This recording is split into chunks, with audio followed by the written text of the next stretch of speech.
Hello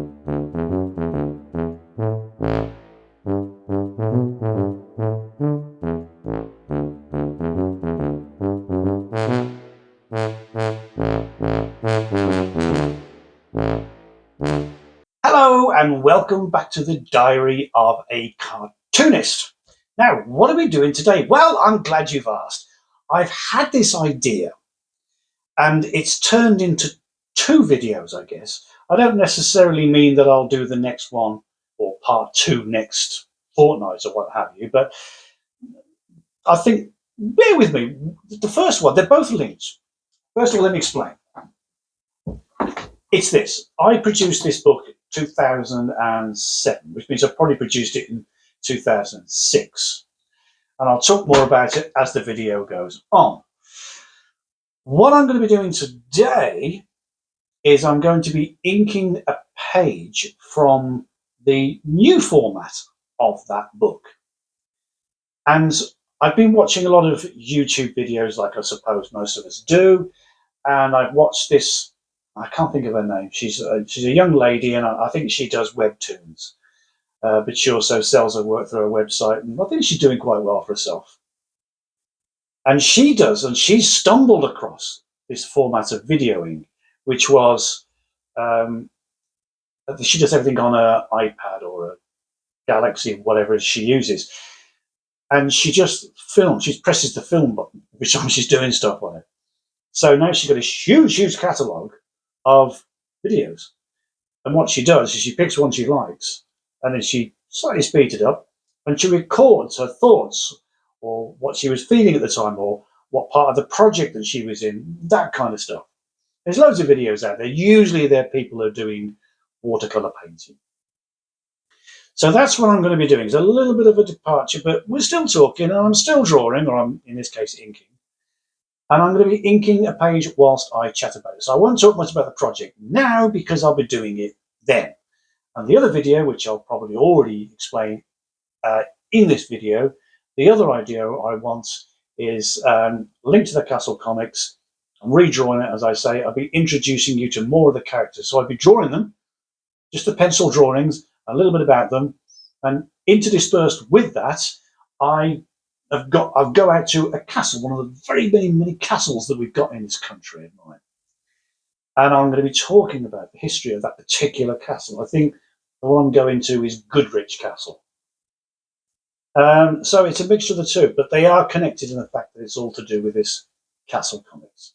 Right, have I confused you enough? I'm jolly good, because I'm extremely confused. I'm supposed to know what I'm talking about. But then again, we all know I'm just an old idiot. Right, so, and the other thing is, normally I would draw my cartoons or my comic pages on a large sheet of A3. Today, it was kind of an experiment, but also to prove that it can be done. I've done it on a sheet of A4. There it is.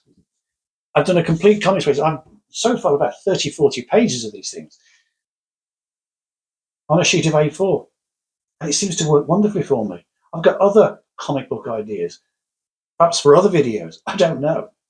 But just for now, let's get on with this. We'll have a chat and we'll see how this new idea goes. And if you like it, let me know in the comments below. I don't always get back to answering straight away, but I do get to answer them as quickly as I can. I'm a very busy person. I'm very important, you know, even if only to myself. Okay, right. So, shall we go and see how I can mess up a perfectly good comics page? Let's go and do that. Well, welcome back to a new video. I'm sorry if it's a day late, but as you can probably tell by my voice, my throat's gone again. It wasn't particularly good yesterday. It was supposed to go up live yesterday, but my voice was fairly non-existent. And to be honest with you, I'm trying to save it a little bit here. So we're going to have a bit of me talking and a bit of music and all kind of stuff like that. But effectively, we're going through the inking of a page. But it's not just any old page. This is a redrawing of a comic, effectively, that I did quite a while ago. And this comic was a thing called Castle Comics. Now, I have a love of medieval history, mainly British history, but English history, shall we say, but I do like it, you know, some of the European stuff. And I had gone to a castle many years ago, and I was in a queue waiting to get in, and there was a couple in front of me, and they had this little child who obviously wanted to be anywhere but where he was. And he wasn't misbehaving, but he was fidgeting. He just wanted to be somewhere else. But the parents wanted to go and see the castle and learn a little bit about their rich and varied history. So at the one point, the father said, look, if you behave yourself, you can have something from the shop. And it was like a little bit of a light bulb moment came on then. And so I said to my then wife, I said, let's go and have a look in the shop first before we go anywhere. I want to see exactly what there is for kids. And I went in there, and there was wooden swords, plastic swords, helmets. Oh, and there was the usual pencil sharpeners, pencils, pencil cases, rulers, everything with the name of that particular castle on it. And there were some books there, but largely they were, I would sort of say non-fiction. They were quite heavy history books, and there were a few children's ones where they could put stickers on there, or, you know, nothing really inspiring. And at the time, I was working for the Dandy Comics, so I was producing quite a few comics pages every week. So that's what I was doing. I was drawing children's comics. And I thought, why don't I produce a comic that is based on medieval life, the very life that these castles depict? And I thought, if I make it into a slapstick comedy, British style humour comic with the European look, then potentially I've got a market of the UK and Europe, because our medieval history is not that far from each other. So I started to create this thing called Castle Comics, and the idea was I was going to sell it to the gift shop market of all of these castles. And that's what I did. And it took me a while to do it, because I was doing other work as well in between it all. But when I finally got it completed, I had a mock-up copy done, and I went out, I saw English Heritage, a large organisation that run probably quite a few hundred, I think it's about 400 historical sites in the UK.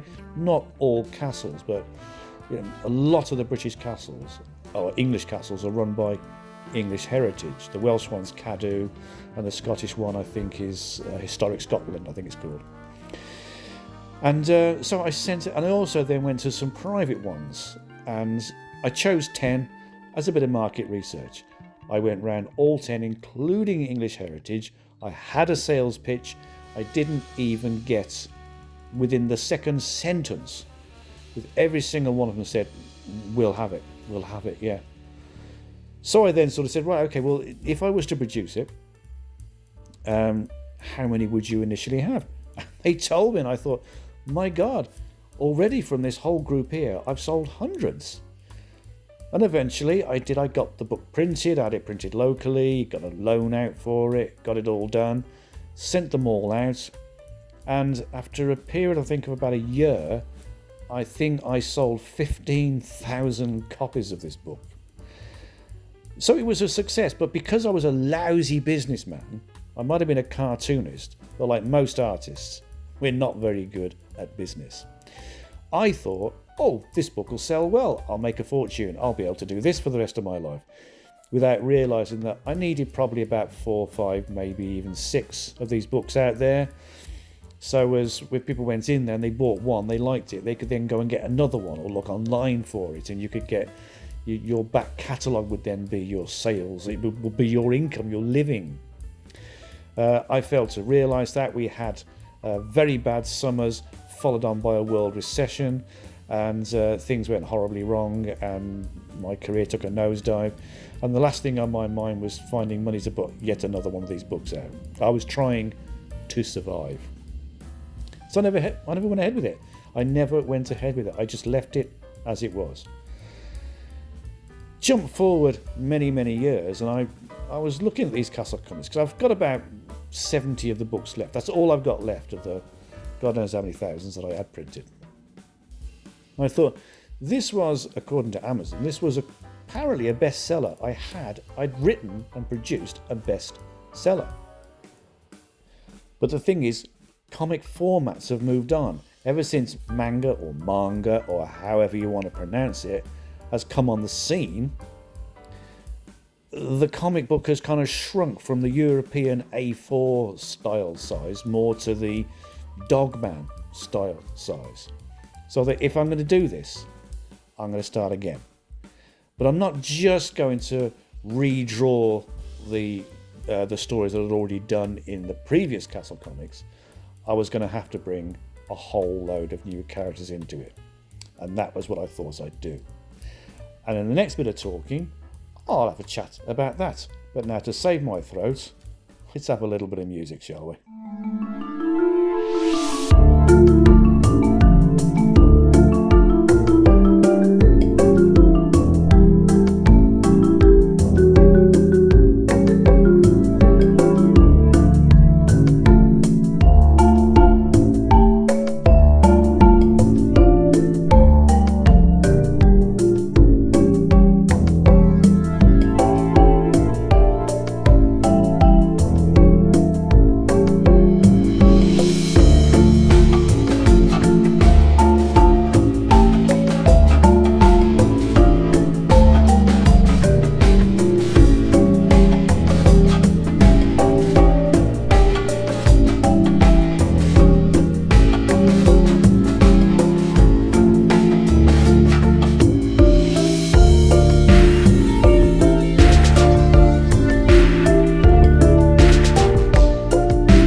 Hope you enjoyed that. A little bit of jolly music there.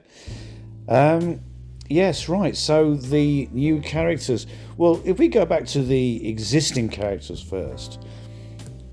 In the UK, and I'm not too sure whether they do it anywhere else, a classic way for us to name our characters is we name them after something or something that is associated with it. Like, rather than having Robin Hood, I had a character called Snobby Hood. He was a aristocratic pain in the ass, shall we say, which of course he probably would have been in those days. And then rather than William the Conqueror, I had William the Conk, because he had a massive big nose, or a conk as we call it. And then there was the knight, Sir Charge, and his squire. Rather than Lancelot, he was called Lancelittle. So it was all kinds of things like that. Now my ultimate favourite, and you kind of like have to understand early medieval history, because there was a true historical character in Britain called Offa. He was a king of the Mercians, and I also wanted this horrible reporter type character who worked for the Anglo-Saxon Chronicle. Now, the Anglo-Saxon Chronicle was a real thing. It was like a record of what went on in the country, but also the name Chronicle is nowadays synonymous with newspapers. So The Anglo-Saxon Chronicle could be mistaken for a newspaper. Let's have a reporter. And I called this character Offa D Record, which I loved. Anyway, so that's the sort of fare or names that we have in British comics. And I carried that on. So with the new lot, I had to stick with that. And the one of them that I can remember at the moment is the one character. She never speaks. She's a trainee nun, a novitiate, if you like. And with all trainees, it's the same now, it's the same then. They're the ones given all the horrible jobs, and little bits of learning come as they go along, and as the years progress they become more and more expert at what it is they're supposed to do. But certainly in the early days, they're just dogs' bodies. So this character never speaks, but she takes everything she hears literally. She'll take it to the letter. You're like, if she overhears one of the nuns sort of saying, "Oh, go and feed that man. He's an old dog. Go and feed that old dog." She will take this person some dog food, because she's literally taken it as he must be a dog, so I'll give him dog food. And that's how she works it. And so she's always getting into trouble, and they're always sort of screaming and saying, "No, don't do that." So the comic is called Hey Nonny No, from the actual medieval song, I think, Hey Nonny No, Nonny, Nonny, Nonny, Hey, and all that sort of stuff. So Hey Nonny No, Hey Nonny No. So the character's called Nunny. So that's another one of the characters. So I'll be bringing a whole bunch more in there. There'll be the Cunning Woman, the Cunning Woman was, I guess, what we would call now someone who was into alternative medicine. She would heal people from the herbs rather than the doctors who were supposed to be the brilliant ones, and they were sort of tasting people's urine, and they were putting leeches on them, and then to give them their cure, like nowadays you get some pills or some antibiotics or some painkillers. In those days they read your horoscope. Yes, that was it. That was the then day equivalent of the pills. So the Cunning Woman, or the old lady in the woods, they usually lived in the woods, because if they were caught by the church, they tended to sort of like burn them alive or hang them or do all sorts of terrible things to them. But most people went to the Cunning Woman because she actually had the cures, because she was doing the nature thing. She was giving you the stuff that's actually good for you. So so I decided to call her Witch Hazel, which I kind of quite like, because it's a natural growing plant, and the whole thing just blends in quite nicely. So that's another character that I'm working on at the moment. So there you go. There's some of the characters. My throat's about to go again, so I'll give you a little bit more music, and I'll come back and we'll talk about something else. Deal? Deal.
like that. That was all very medievally, wasn't it?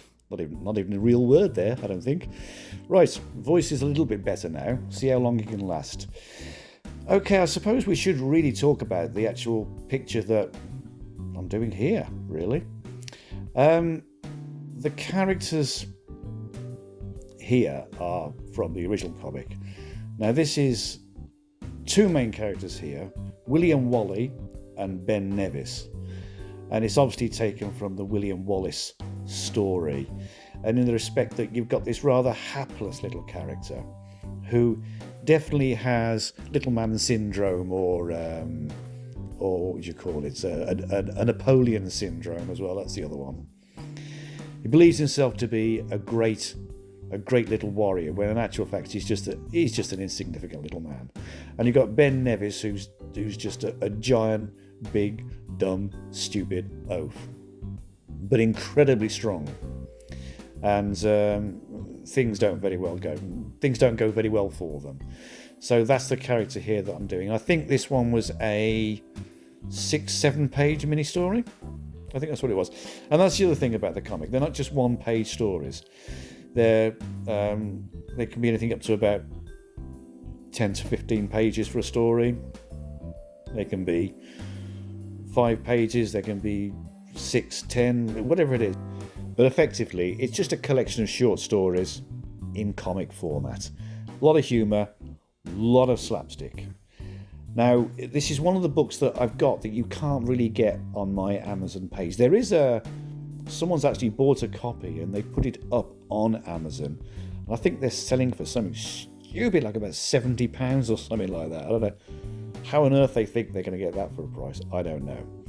So, yeah, that's the plan. So, over a period of time now, what I will be doing is inking or penciling a page. I've done about 20 or 30 pages so far, but just in pencil. I'm now busily working my way through inking them. So every now and again, if you like, if it's the kind of thing you'd like to see, I will be producing pages of artwork, and I'll be doing this talk over it, talking about what's going on, not just in the comic, but in life in general. Whilst you sit and watch me ink or pencil, or just basically feverishly work away in the background. So if you like that kind of thing, let me know in the comments below if you'd like to see more of it. The idea being is that you will see the comic gradually grow and develop, and then when it's completed, hopefully you'll be inspired enough to rush out and purchase a copy. But I'm going to be doing more than just the one of them. I'm going to be doing, loads of them, shall we say. Hopefully one a year, but we'll just have to see how it goes. And I'll just sell them to the gift markets, but I'll also put it out on Amazon for worldwide distribution. So, so that's the plan. I hope you like it. I hope you want to see more of them. It will eventually have its own playlist along with the other ones that I've got. So you will, even if you only come in part way through and you think, oh, what's all that about? You can go to the playlist and you can just follow the entire story of the comic and how it's being created. But like I think I said earlier on, my mistake last time was I did just one. I'm going to have to start producing these on a regular basis. I'd like to say one annually, but, I don't know. We'll have to see how it goes. But I'll definitely be producing more than one of them and hopefully make it into something big, because it was certainly very popular. Like I say, a bestseller. If I can capture that again, then I might actually be onto something here, which would be great. Right, that's pretty much it for this video. I hope you enjoyed it. Sorry about the voice. Like and subscribe, do all the usual things. Comment, share it like a demented sharing person. Make the channel grow.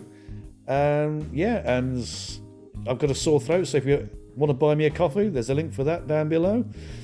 And it's just a good way of supporting the channel. Right, I'll just play you out the last few seconds of the video, and I shall see you on the next one. Hope you have a wonderful fortnight, and I'll see you soon. Thanks very much for your time. Bye bye for now.